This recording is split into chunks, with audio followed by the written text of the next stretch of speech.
મહાવીર શાસનમાં છેલ્લું અચ્છેરું પ્રભુ પર ઉપસર્ગ. ચંપાનગરીનું ચાતુર્માસ પૂર્ણ કરીને પ્રભુ મહાવીર શ્રાવસ્તી નગરીમાં પધાર્યા. પ્રથમ ગણધર ગૌતમ સ્વામી છઠના પારણે ગોચરી વહોરવા માટે નગરીમાં પધાર્યા. ત્યાં તેમણે ગોશાલકની બાબતમાં સાંભળ્યું કે તે પોતાની જાતને તીર્થંકર, જીન તથા કેવડી કહેવાડે છે. તેમને આ વાત ઉપર વિશ્વાસ ન બેઠો. તેઓ પ્રભુની પાસે આવ્યા તથા ગોશાલક સંબંધી પૂછ્યું. ભગવાન મહાવીરે ફરમાવ્યું, ગૌતમ, ગોશાલક તીર્થંકર યા કેવડી નથી. તેનું આ કથન મિથ્યા છે. તે મંખલીનો પુત્ર હોવાથી મંખલી પુત્ર તથા ગોશાળામાં ઉત્પન્ન થયો હોવાથી ગોશાલક નામથી પ્રસિદ્ધ છે. મારી સાધના કાળના બીજા વર્ષે તે મારો જાતે બની બેઠેલો શિષ્ય પણ હતો. તે 6 વર્ષ સુધી મારી સાથે રહ્યો, પછી અલગ થઈ ગયો. તેણે તેજોલેશ્યાને સિદ્ધ કરી છે તથા નિમિત્ત જ્ઞાન પ્રાપ્ત કરીને પોતાની જાતને સર્વજ્ઞ માને છે. હકીકતમાં તે છમસ્ત છે. ગૌતમ સ્વામીના મનનું સમાધાન થઈ ગયું. પ્રભુનો આ ખુલાસો ત્યાં ઉપસ્થિત થયેલા ઘણા શ્રોતાઓએ સાંભળ્યો. કર્ણોપકર્ણ આ ચર્ચા સંપૂર્ણ નગરમાં ફેલાઈ ગઈ. એનાથી ગોશાળાની માયા ખુલ્લી પડી ગઈ. ગોશાળાએ પણ આ વાત સાંભળી તે અતિ ક્રોધે ભરાયો. તે મહાવીર સ્વામી માટે જેમ તેમ બોલવા લાગ્યો. તે વખતે ગોશાલક હાલાહલા કુંભારની કુંભારશાળામાં રોકાયો હતો. હાલહલા ગોશાલકની અનન્ય ભક્તાણી હતી. ગોશાળાએ ત્યાંથી પસાર થતાં મહાવીર સ્વામીના શિષ્ય આનંદ અણગારને જોઈને કહ્યું, આનંદ, મહાવીર સ્વામીને કહેજે કે તેઓ મારી બાબતમાં જેમ તેમ ન બોલે, નહીતર હું મારી ક્રોધ જ્વાળાઓમાં તેને ભસ્મ કરી દઈશ. આનંદ અણગાર ગભરાઈ ગયા. તેઓ ભગવાન મહાવીર પાસે આવ્યા તથા બધી વાત કરી. તેમણે પૂછ્યું, ભગવાન, શું ગોશાલક તેજોલબ્ધિ સંપન્ન છે? શું તે આપને ભસ્મ કરી શકે? પ્રભુએ ફરમાવ્યું, આનંદ, ગોશાલક તેજોલબ્ધિથી યુક્ત છે, પણ તીર્થંકરને તે બાળી શકે નહીં. તમે જાઓ તથા સમસ્ત મુનિવૃંદને સાવધાન કરી દો કે ગોશાલક આજીવક સંઘની સાથે અહીં આવી રહ્યો છે. તે કાંઈ પણ બોલે તો કોઈએ જવાબ આપવો નહીં. આનંદ અણગારે સર્વ સંતોને સાવધાન કરી દીધા. ગોશાલક ભગવાન મહાવીરની પાસે આવ્યો તથા બોલ્યો, મહાવીર, તમે મને તમારો શિષ્ય કહીને મિથ્યા ભાષણ શા માટે કરો છો? તમારો શિષ્ય ગોશાલક તો મૃત્યુ પામ્યો છે. હું કૌંડ્યન ગોત્રીય ઉદાઈ છું. હું 7 શરીરોમાં પ્રવેશ કરી ચૂક્યો છું. ગોશાળકના શરીરમાં મારો આ પ્રવેશ 7મો શરીરાંત પ્રવેશ છે. આ શરીરમાં હું 16 વર્ષ રહીને સર્વ કર્મો ક્ષય કરીને સિદ્ધ થઈશ. માટે મારા વિષયમાં તમે જે કહો છો તે તમારી અજ્ઞાનતાનું સૂચક છે. પ્રભુએ કહ્યું, ગોશાલક, તું તારી જાતને શા માટે છુપાવે છે? તું ગોશાલક જ છો. પ્રભુની વાત સાંભળીને ગોશાલક અત્યંત ગુસ્સે થઈ ગયો. તે તાડુક્યો, મહાવીર, મને લાગે છે કે તમારો વિનાશ નજીકમાં છે. મારી તેજોલેશ્યાથી બળીને ભસ્મ થઈ જશો. પ્રભુના એક શિષ્ય સર્વાનુભૂતિ અણગાર પ્રભુ ઉપરની ભક્તિના કારણે ગોશાલકના એ શબ્દો સાંભળી શક્યા નહીં. તેમણે ગોશાલકને સમજાવવાનો પ્રયત્ન કર્યો. ગોશાલક ભગવાનનું એક વચન સાંભળનાર પણ તેમનું સન્માન કરે છે. જ્યારે તમે તો પ્રભુના શિષ્ય રહી ચૂક્યા છો. વૈશ્યાયન ઋષિની તેજોલેશ્યાથી ભગવાનને તમારા પ્રાણ બચાવ્યા હતા. તમે તેજોલેશ્યાની વિધિ પ્રભુ પાસેથી શીખ્યા. આવા અનેક ઉપકારો પ્રભુએ તમારા ઉપર કર્યા છે. તેથી પ્રભુની સામે તમારે આવી અનુચિત વાતો ન કરવી જોઈએ.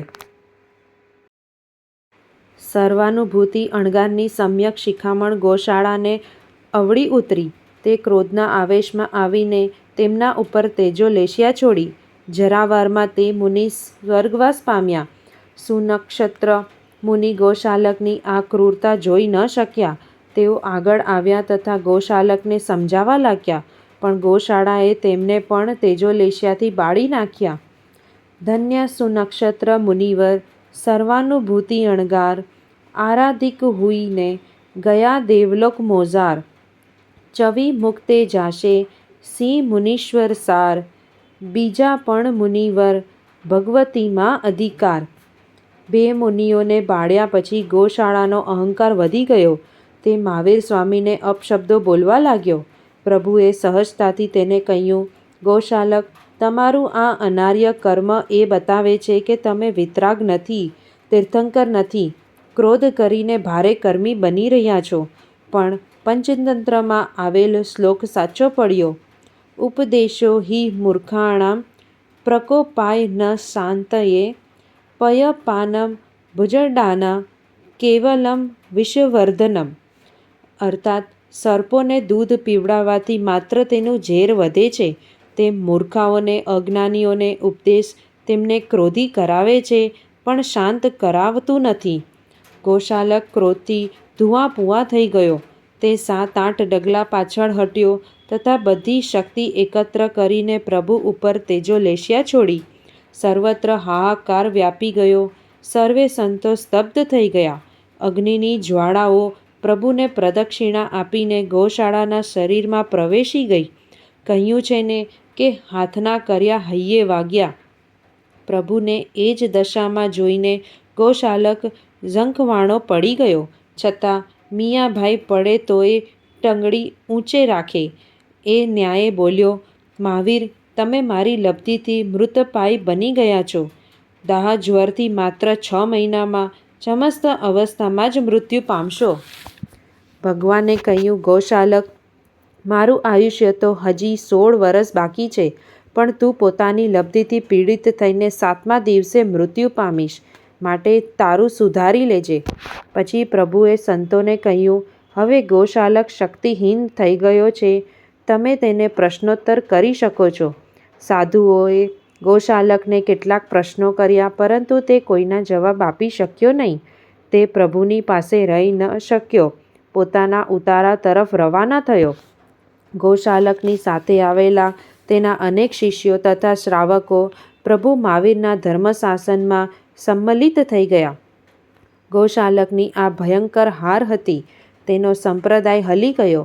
ગોશાલક હાલહલાની ભાંડશાળામાં પહોંચ્યો. તેનું શરીર દાજ્વરથી બળી રહ્યું હતું. તેણે દાહને મટાડવાના અનેક પ્રયત્નો કર્યા, પરંતુ પીડા વધતી ગઈ. 7મા દિવસે તે મરણાંતિક વેદનાથી કણસવા લાગ્યો. તેને લાગ્યું કે હવે તે બચી શકે તેમ નથી. છેલ્લે ગોશાલકને સદ્બુદ્ધિ સૂજી. તેણે પોતાના સર્વે ભક્તોને પાસે બોલાવ્યા તથા કહ્યું, મહાવીર સ્વામી સાચા છે, હું ખોટો છું. તેઓ તીર્થંકર છે, હું નથી. હું દુનિયાનો સૌથી મોટો કૃતજ્ઞ છું. મારા ઉપકારી ધર્મગુરુ મહાવીર સ્વામી ઉપર મેં અપકાર કર્યા છે. દુનિયાને સાચી ખબર પડે, તેથી મારા મૃત્યુ પછી મારા મૃતદેહના પગે રસ્સી બાંધીને મને શ્રાવસ્તીના રાજમાર્ગ ઉપર ખસેડજો તથા કહેજો કે પોતાના પરમાત્માની આસાધના કરનાર ગુરુદ્રોહી આ મંખલીપુત્ર ગોશાલક છે. આટલું કહીને તે મૃત્યુ પામ્યો. તીવ્ર પશ્ચાતાપના કારણે તે 12મા દેવલોકમાં દેવ થયો. પાપીમાં પાપી જીવ પણ પોતાના પાપોને પોકારે તથા પશ્ચાતાપ કરે તો અવશ્ય પાવન બની જાય છે. પ્રભુની કેવી કરુણા! મારવા આવેલાને તારી દીધો. શાસનના શણગાર સિંહ અણગાર. શ્રાવસ્તી નગરીથી વિહાર કરીને મહાવીર સ્વામી મેંઢીય ગામમાં પધાર્યા. તેજોલેશિયાના કારણે પ્રભુના શરીરે દાજ્વર ઉત્પન્ન થયો. તેમને લોહી, ખંડવાળ, મરડા જેવો રોગ થઈ ગયો. તેનાથી પ્રભુનું શરીર કૃશ થઈ ગયું. સર્વત્ર એક જ ચર્ચા થવા લાગી કે ગોશાળાની ભવિષ્યવાણી રખડે ને સાચી પડે. તીર્થંકરોને કેવળ જ્ઞાન થયા પછી આવા ઉપસર્ગ આવતા નથી, પરંતુ ભગવાન મહાવીરને આવો ઉપસર્ગ આવ્યો. તે આ હુંડા અવસર્પિણી કાળનું અચ્છેરું જાણવું ન બનવાની ઘટના બની. મેંઢીય ગામથી થોડે દૂર પ્રભુના અંતેવાસી શિષ્ય સિંહ અણગાર તપ અને ધ્યાન સાધના કરી રહ્યા હતા. તેમણે પણ આ ચર્ચા સાંભળી. તેમણે આ અફવા સાંભળીને આક્રંદ કરવા માંડ્યું.